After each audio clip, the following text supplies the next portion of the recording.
Esta es una presentación hecha por los dioses del Fornic. Aldo Harris el dios Rima, Daniel el Daniels, Pablo Chichu el de Knockflow. Colonización española de América. Un ejército español indígena conquista Jalisco, México.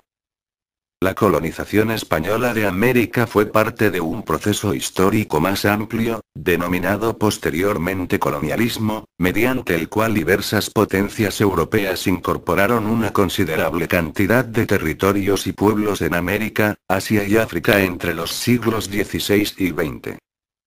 El dominio español de América comenzó cuando la corona española incorporó a su patrimonio extensos territorios del continente americano y a los pueblos que los habitaban, dando origen así al vasto imperio español.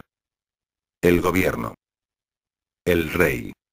A lo largo de toda la historia colonial, el rey de España fue la autoridad suprema.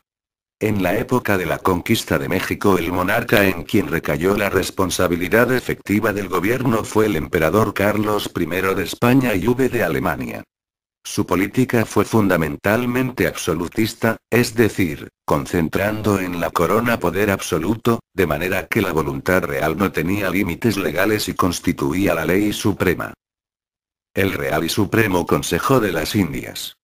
Fue la autoridad subordinada de más alta categoría creada por el rey para gobernar las colonias en América, con un grupo de ministros nombrados por él. La audiencia.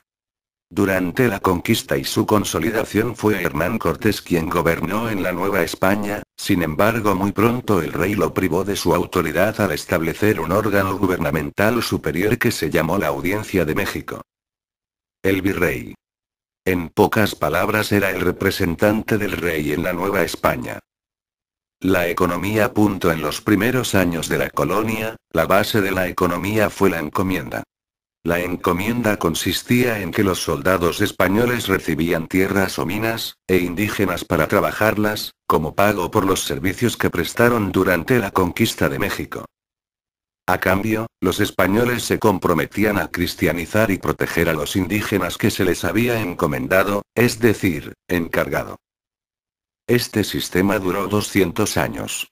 Durante ese tiempo, los indígenas trabajaron para los españoles sin recibir casi ningún beneficio. Además, fueron víctimas de una terrible explotación.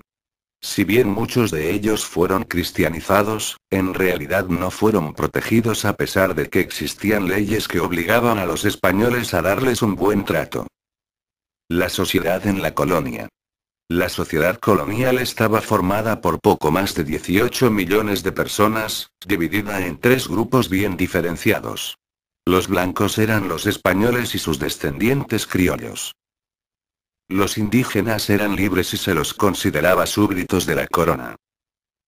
Los negros eran esclavos traídos específicamente desde África para ese fin. Debido a que los españoles llegaban solos, se produjo la unión entre hombres y mujeres de distintos grupos, que dieron lugar a la aparición de nuevas razas mestizos, zambos y mulatos. La labor de todos los habitantes y sus relaciones definieron la sociedad cultural, religiosa y económica de la colonia. La Iglesia en la colonia. La evangelización fue otro de los grandes acontecimientos del siglo XVI. Se inició con la llegada del clero regular, de cuyos pasos quedaron huellas en diversas regiones de nuestro país. Los primeros misioneros fueron los franciscanos, luego llegaron los dominicos, los agustinos, los jesuitas y más tarde otras corporaciones llamadas congregaciones menores.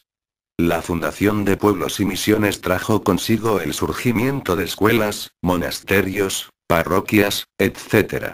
La cultura de la época colonial. Siglo XVI. El sistema conceptual y estructural del barroco constituyó a lo largo de todo el siglo XVII, y en especial en la segunda mitad, una línea de pensamiento que permeó prácticamente todas las actividades vinculadas con la cultura y el arte en la Nueva